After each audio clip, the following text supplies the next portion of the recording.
Iran நாட்டை அமெரிக்காவும் இஸ்ரேலும் கூட்டாக இணைந்து வான்வழியாக கடந்த பிப்ரவரி 28ஆம் தேதி கடுமையாக தாக்கின. தொடர்ந்து நடந்த தாக்குதலில் பெண்கள், குழந்தைகள் என 1000த்திற்கும் மேற்பட்டோர் பலியாகி உள்ளனர்.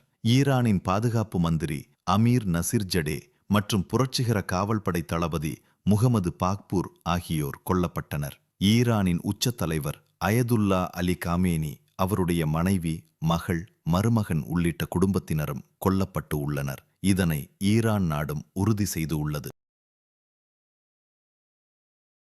இந்நிலையில் ஈரானின் சக்தி வாய்ந்த நிபுணர்கள் சபை நாட்டின் உச்சத் தலைவரை தேர்ந்தெடுப்பதற்காக நேற்றிரவு கூடியது. அதில் மறைந்த தலைவர் காமேனியின் மகனான மோஸ்தபா காமேனியை தலைவராக தேர்ந்தெடுப்பது என முடிவு செய்தது. அந்த முடிவை இன்று அறிவித்தது. அவர் காமேனிக்கு அடுத்து ஈரானின் புதிய உச்ச தலைவராக இருப்பார் என நீண்ட காலத்திற்கு முன்பிருந்தே எதிர்பார்க்கப்பட்டது. எனினும் அவருக்கு அரசில் முறைப்படியான பதவி எதுவும் வழங்கப்படாமல் இருந்தது. உள்நாட்டில் எடுக்கப்பட்ட முடிவு ஈரானின் அரசியல் சாசன அடிப்படையில் அந்நாட்டின் சட்டத்திட்டங்களுக்கு உட்பட்டு அது எடுக்கப்பட்டு உள்ளது என்றும் கூறினார். எனினும் ஈரானின் புதிய தலைவராக யார் தேர்ந்தெடுக்கப்பட்டாலும் அவரை தாக்கி அழிப்போம் என அமெரிக்காவும் இஸ்ரேலும் கூறியிருந்தது. இது பற்றி அவர் கூறும்போது, நாங்கள் பிற நாடுகளின் உள் விவகாரங்களில் தலையிடுவதில்லை.